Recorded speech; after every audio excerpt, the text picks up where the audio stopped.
What does it take to build your own identity when your last name is already history?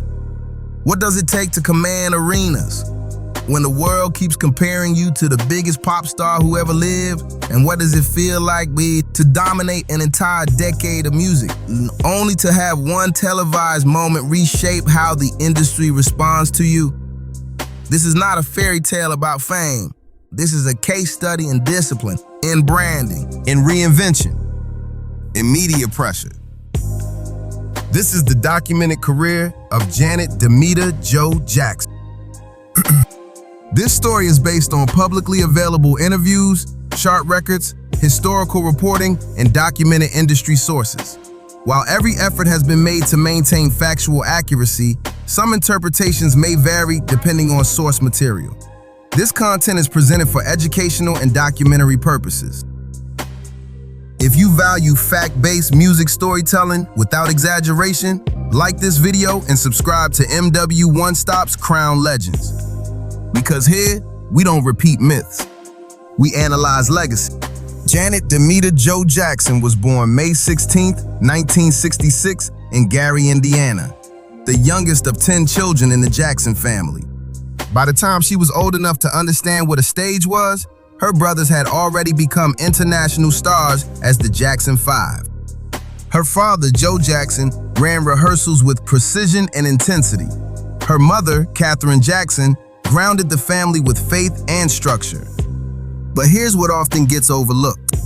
Janet was growing up inside a corporate machine disguised as a household. Rehearsals were real.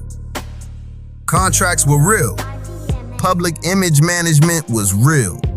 This wasn't childhood in the traditional sense. It was apprenticeship. And that environment would shape her in ways that later defined her discipline. Before most people knew her as a recording artist, Janet built a resume in television. She appeared on Good Times, Different Strokes, Fame. These weren't symbolic appearances. They were professional acting roles that required timing, memorization, camera awareness, and composure under pressure. And that's important, because when her music career eventually took off, she already understood media framing and on-screen control.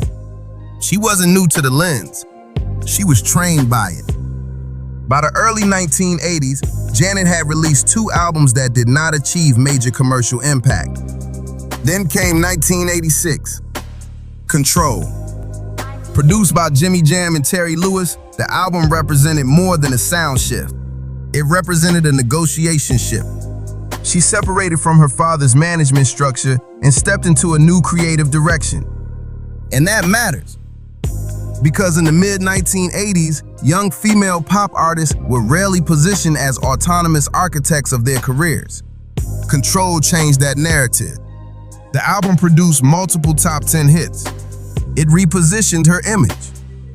And it made the industry recognize her not as Michael's sister, but as a standalone commercial force.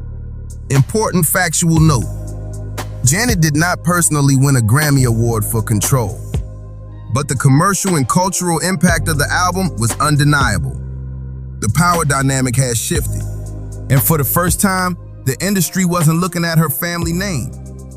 It was looking at her brand.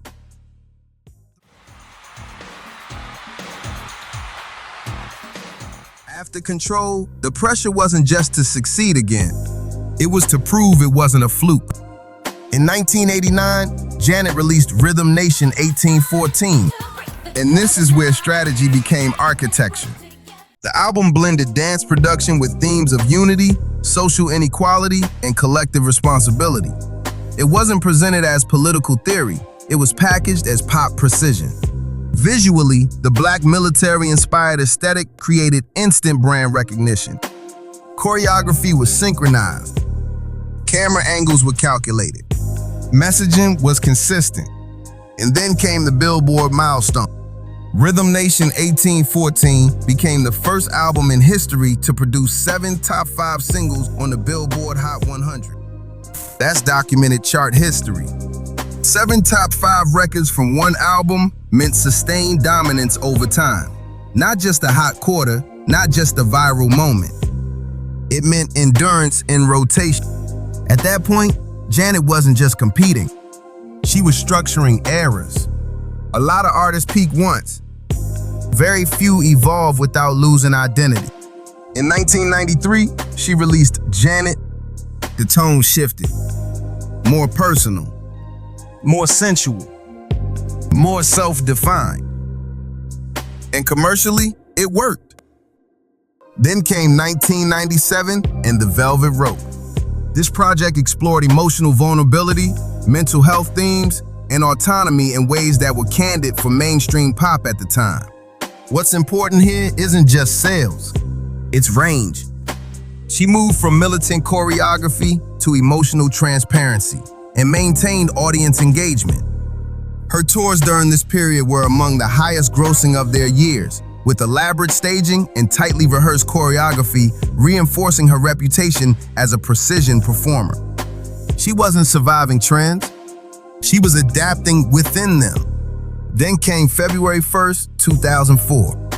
During the Super Bowl 38 halftime show, a wardrobe malfunction occurred during a live broadcast. Within hours, the moment became one of the most replayed clips in television history. The media response was immediate and intense. Documented reporting shows. Several major radio groups reduced airplay of her music. Mainstream television exposure declined. Public discourse shifted dramatically. Now here's the critical clarification. There is no publicly confirmed documentation of a formal, written, industry-wide blacklist. But there is measurable evidence of reduced exposure. And in entertainment, exposure is oxygen. The difference between formal punishment and structural response is subtle, but it matters. The industry didn't erase her, but the climate changed. And climate influences trajectory.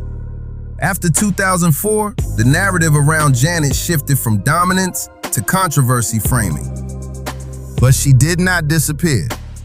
She continued releasing music. She continued touring. She continued maintaining her fan base. Longevity in entertainment is rarely about constant peak visibility. It's about sustained relevance. And decades after her debut, her catalog remained in rotation. In 2019, she was inducted into the Rock and Roll Hall of Fame. Institutional recognition matters because it signals legacy beyond headlines. Industry estimates commonly credit her with over 100 million records sold worldwide, multiple Grammy Awards across her career, and perhaps most importantly, blueprint influence. Janet Jackson's influence isn't loud, it's embedded.